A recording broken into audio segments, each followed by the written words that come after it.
Class will proceed with the part 2 of NCERT important question series. और first question जो है आपका, जो बहुत बार आप लोग डाउट में पूछ भी चुके हो अभी for the with recent practice session, ये आपका चैप्टर 8 का एग्जाम्पल 2 है। ठीक है, आपका चैप्टर 8 का एग्जाम्पल 2 आपको कहा जा रहा है if angle B and angle Q are acute angle, angle B and angle Q are acute angle, जैसे कि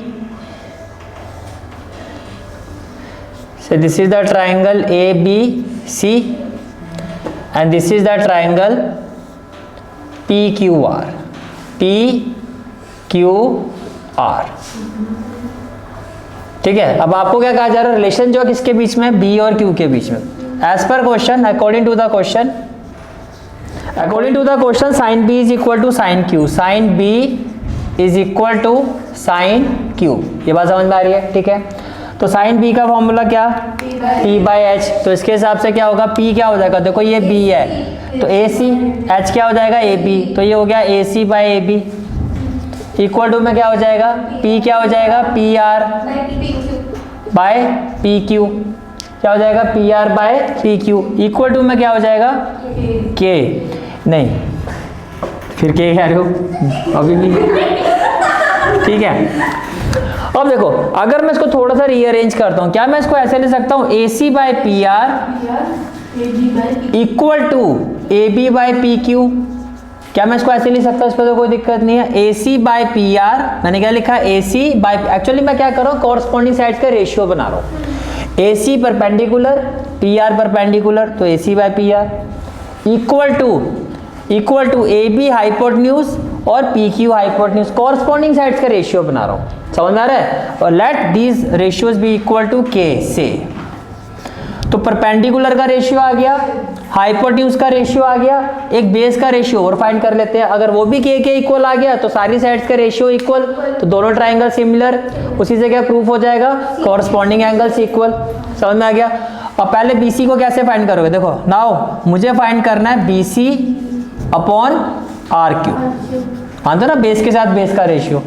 अगर BC कह रहे हो तो यहां से QR कह दो order wise, BC upon QR, ये आपको फाइंड करना है। ये बात समझ में आ रही है? ठीक है, अब देखो BC तो पाइथागोरस थ्योरम से क्या होगा, AB square minus AC square, और यहां से जो आपका QR है पाइथागोरस थ्योरम से क्या होगा, PQ square minus PR square. इस पे तो कोई दिक्कत नहीं आनी चाहिए।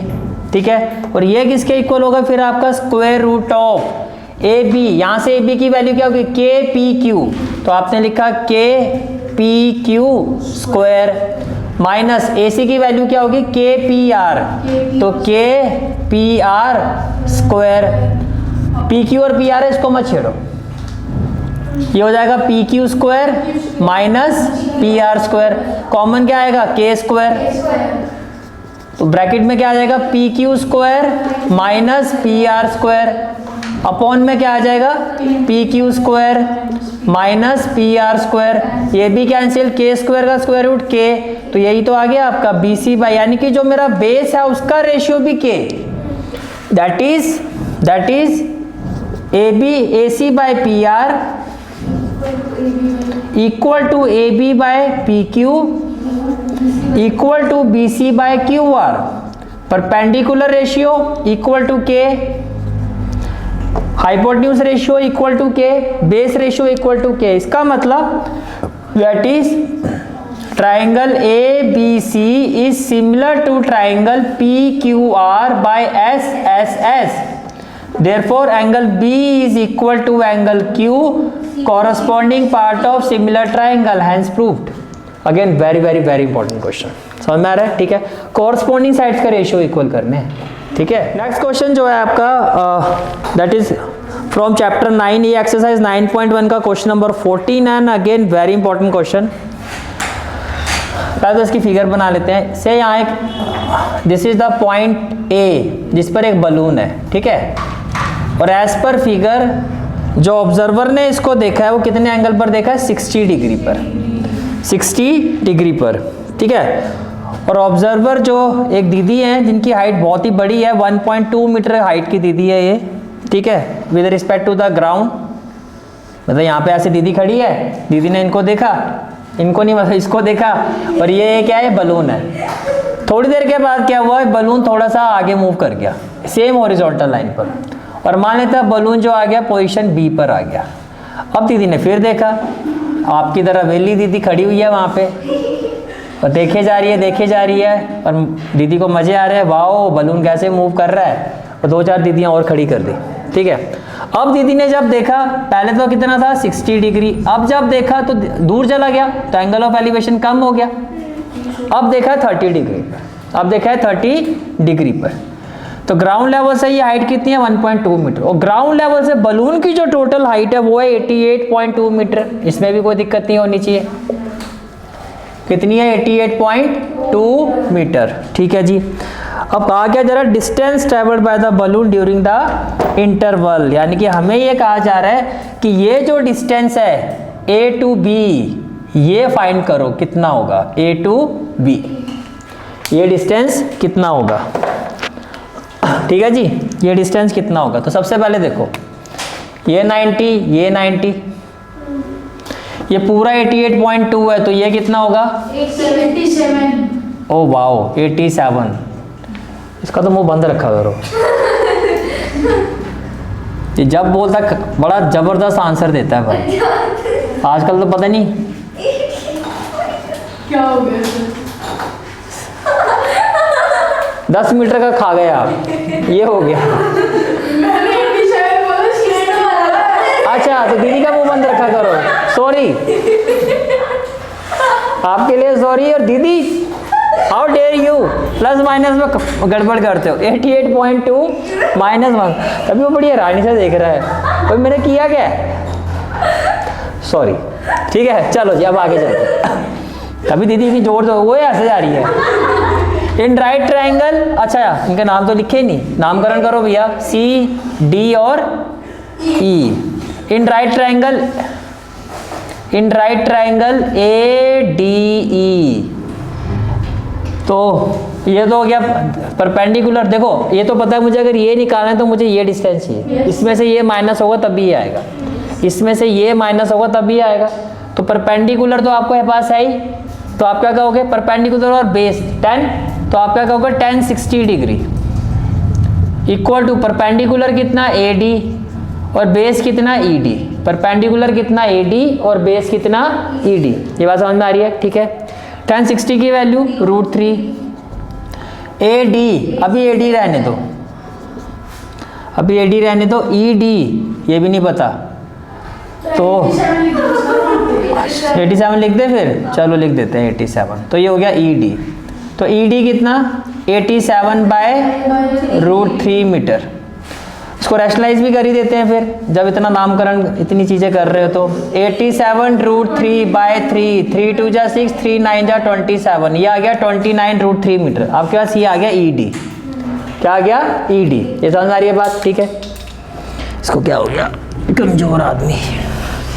चलो जी, इन राइट ट्राइंगल EBCE, आप क्या करोगे इन राइट ट्राइंगल BCE, तो क्या लोगे tan 30 equal to BC upon EC। tan 30 कितना 1/√3, BC कितना और EC आपको फाइंड करना। BC इक्वल टू क्या हो जाएगा 87√3 मीटर। कहानी क्लियर, ठीक है। Now required distance will be equal to DC। वैसे वो AB के इक्वल है, जो किसके इक्वल होगा DC, और DC किसके इक्वल होगा EC माइनस ED। EC कितना है 87√3 माइनस ED कितना है 29 मीटर। बस इसको माइनस करना है आपको, तो ये आपका कितना आ जाएगा 58√3 metre. It will be equal to 58√3 metre and this is the final answer of this question. Clear है यहाँ तक। क्वेश्चन इज क्वेश्चन नंबर 3, और ये जो क्वेश्चन है again very important theorem, circle chapter की थ्योरम है, थ्योरम 10.2। क्वेश्चन नंबर 3 इज, एक थ्योरम है आपकी, the length of tangent drawn from an external point to a circle are equal. तो इसके लिए पहले क्या करोगे, एक सर्कल जो दिखने में भी सर्कल हो, दो टेंजेंट, दिखने में भी टेंजेंट हो, एक एक्सटीरियर पॉइंट, दिखने में भी एक्सटीरियर ही हो, पॉइंट ऑफ कांटेक्ट, दिखने में भी पॉइंट ऑफ कांटेक्ट हो, एक सेंटर, दिखने में भी सेंटर लगे। ठीक है, अब देखो यहाँ तक क्लियर हो गया। ठीक है, अब हमें क्या प्रूव करना है कि ये जो टेंजेंट्स है ये इक्वल है, ये क्या होंगी, इक्वल। तो सबसे पहले क्या लिखते हैं, given a circle with centre O, a circle with centre O, एक सर्कल है जिसका सेंटर क्या है, ओ। और क्या गिवन है, P Q and PE are two tangents, are two tangents, ये कहानी भी क्लियर है, आर टू टेंजेंट्स। ठीक है, to prove what we have to prove that P Q is equal to P. भाई ये जो दो टेंजेंट्स हैं ये इक्वल है। कुछ कंस्ट्रक्शन कर लेते हैं। कंस्ट्रक्शन में क्या होगा, join O Q and O E, and O E. ठीक है, एंड ओ ई, एक minute, join O Q O E and O P, and O P and O E. कहानी क्लियर। ठीक है, अच्छा जी, अब जब आप प्रूफ करोगे तो दो ट्राइंगल कंसीडर करोगे, in triangle Q O P and triangle E O P. ये कहानी भी क्लियर। ठीक है, सबसे पहले कैन आई से दैट ये एक एंगल 1 और ये एंगल 2 दोनों 90 डिग्री। मैंने कहा angle 1 equal to angle 2 each 90 degree. और इसके पीछे कहानी क्या, कि जो रेडियस है वो परपेंडिकुलर होता है टेंजेंट के, जो रेडियस है वो टेंजेंट के क्या होता है, परपेंडिकुलर होता है। ये कहानी क्लियर। फिर आप कहोगे OP is equal to OP, और ये क्यों कॉमन है, ये क्यों कॉमन है, ये कहानी क्लियर। फिर आप कहोगे OQ equal to OE, radii of same circle, radii of same circle. Therefore triangle QOP is congruent to triangle EOP by RHS, right angle, hypotenuse और any other side। ठीक है जी। और अगर ऐसा है तो now can I say that PQ is equal to P by CPCT, corresponding part of congruent triangle, hence proved। और ये क्वेश्चन हमारा next question is question number 4। और ये जो क्वेश्चन है आपका chapter 11 area related to circle का example 2 है। Again very important question. Question में जो फिगर गिवन है, फिर एक सुंदर सा सर्कल बना दो जो देखने में सर्कल जैसा लगे। जैसा कह रहा हूँ थोड़ा चपटा हो गया यहाँ से। फिर आपको एक कोड गिवन है AB, चलो जी कोड ले लो, ये हो गया A, ये हो गया B। फिर आपको क्वेश्चन में इसका सेंटर गिवन है O। ठीक है जी। अब क्वेश्चन में यहाँ एक पॉइंट गिवन है Y, ये B है। ये एंगल आपका कितना है 120 डिग्री। ये कितना है 21 सेंटीमीटर। ये भी कितना है जी 21 सेंटीमीटर। ठीक है, ठीक। तो निकालना क्या है, एरिया ऑफ सेगमेंट AYB। आपको क्या फाइंड करना है, एरिया ऑफ सेगमेंट AYB हमें ये फाइंड करना। और ऐसा क्वेश्चन आप एक्सरसाइज में कर चुके हो, एक बार नहीं काफ़ी सारे किए आपने। अब इतना मुझे पता है सेगमेंट का area of sector minus area of triangle होगा। इसका जो एरिया होगा, यानी कि जो पहले फाइंड करना वो लिख लेता हूँ हियर, एरिया ऑफ सेगमेंट है, एरिया ऑफ सेगमेंट AYB, जिसको मैं ले लेता हूँ A, यानी कि सेगमेंट का एरिया क्या है A, equal to area of sector, equal to area of sector ले लेता हूँ OAYB, और इसका एरिया मान लेते हैं A1 minus area of triangle area of triangle O A B, जिसको हम ले लेते हैं A2, यानी कि जो मुझे A फाइंड करना है इसके लिए पहले मुझे A1 फाइंड करना होगा और A2, तो इसको हम ले लेते हैं इक्वेशन नंबर 1। अब पहले A1 पर आते हैं। A1 which is equal to area of sector, तो ये कितना होगा theta by 360 pi r square. Theta आपका 120 बाय 360 पाई आर 7 3 जा 21, 0 से 0 कैंसिल, 12 3 जा 36, 3 से 3 कैंसिल, ये कितना आया था 462। विश्वास कर रहा हूँ, धोखा मत देना। 462, 2 1 जा 2, हाँ सही है भाई, सही है सही है। अब सारी फसाद की जड़ ये है, ये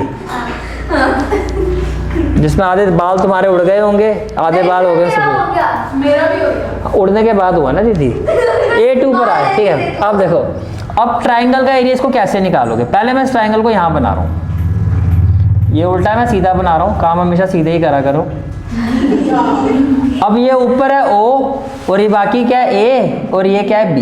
अब जैसा ये गिवन है इसके हिसाब से तो ये 120 है।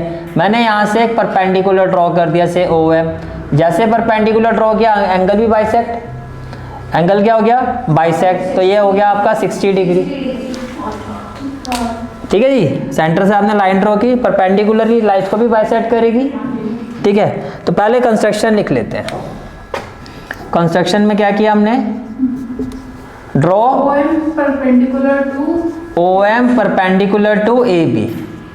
ठीक है, नाउ अब क्या होगा, जो AM है आपका वो MB के इक्वल होगा।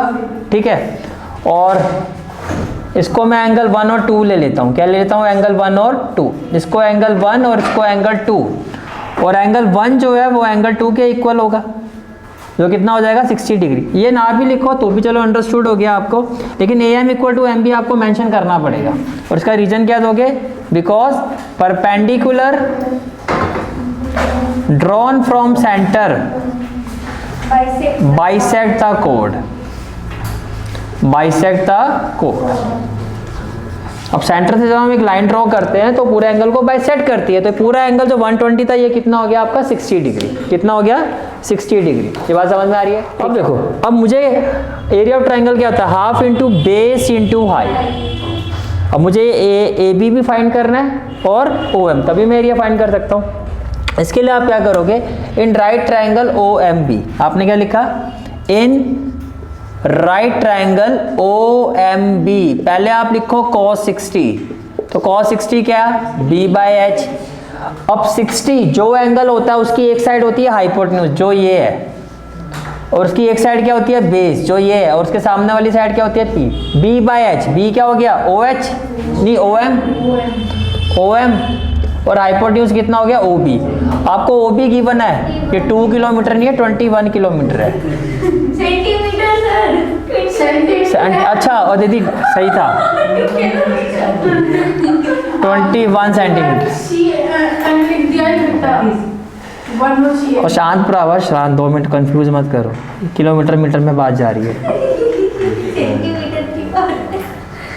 तो OB कितना है 21 सेंटीमीटर, तो ये हो गया 21 सेंटीमीटर। ठीक है जी, तो बेस की जगह क्या OM, और हाइपोटेन्यूज की जगह क्या OB। cos 60 की वैल्यू क्या 1/2, OM फाइंड करना है, OB कितना है 21, तो यहाँ से OM मेरा आ गया 21/2। हम इसको इतना ही छोड़ देते हैं, और साथ में क्या हो जाएगा सेंटीमीटर। तो मेरे पास क्या आ गया, परपेंडिकुलर आ गया। अब आप आ जाओ sin 60, now sin 60 degree which is equal to P/H। P क्या है जी MB, P क्या है जी MB, और H क्या है OB, तो ये हो गया आपका OB। sin 60 की वैल्यू, ये कौन था 3/2 वाला, MB, अच्छा सुनने में गलती लगी, सॉरी, ये हो गया 21, तो MB की वैल्यू क्या 21√3/2। अब मुझे फाइंड करना है AB। नाउ पहले तो ये M है, कहीं आज समझो सर कंस्ट्रक्शन के साथ ही तो हम जोड़ सकते हैं। नाउ AB इक्वल टू क्या ए बी इक्वल टू क्या होगा, A M plus M B. अब ए एम किसके इक्वल था, एम बी के, तो मैंने ए एम की जगह भी लिखा M B plus M B. Why, because A M is equal to M B. इसमें कोई दिक्कत? तो जब आप दोनों को ऐड करोगे तो एम बी कितना है, 21√3/2 प्लस 21√3/2। इसमें कोई डाउट है तो बताओ, क्लियर है यहाँ तक? ठीक है, चलो जी।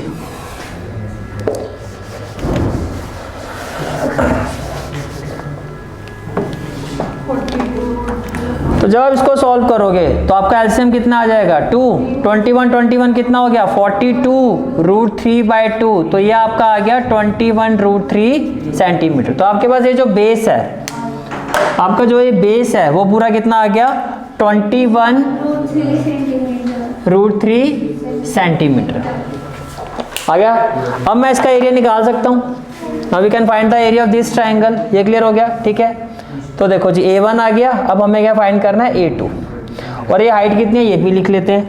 ये हाइट आई है हमारी 21/2। तो हाइट आई है 21/2 सेंटीमीटर, ठीक है। अब हम इसका एरिया फाइंड करते हैं।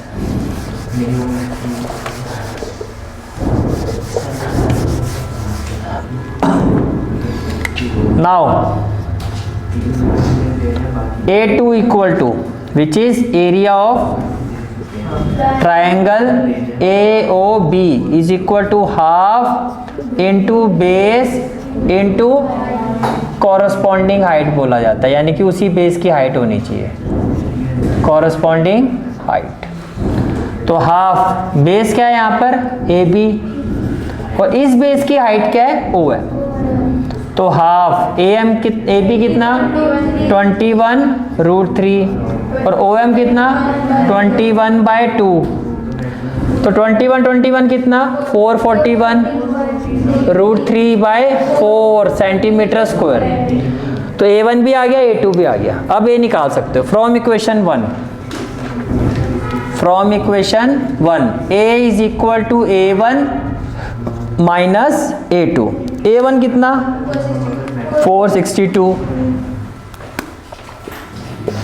और ये कितना है 441√3/2। तो ये आपका सेंटीमीटर कॉमन लेना चाहो तो 462 आपने क्या फाइंड किया था, 21 × 22। तो मैं यहाँ पे लिख देता हूँ 21 × 22। 441 किसका स्क्वायर था, 21 × 21 × √3 और अपॉन में क्या आ गया 4। ऐसे कर सकते हो। तो यहाँ से कॉमन क्या दिखाई दे रहा है, 21 कॉमन ले लो। और जब 21 कॉमन ले लोगे तो ये हो जाएगा 22 माइनस 21√3 अपॉन में 4 जो है 4 को अगर मैं एलसीएम लेता हूँ, अब 4 को क्या ले लो एलसीएम, तो ये हो जाएगा 21, 4 2 जा 8, 88 माइनस 21√3/4।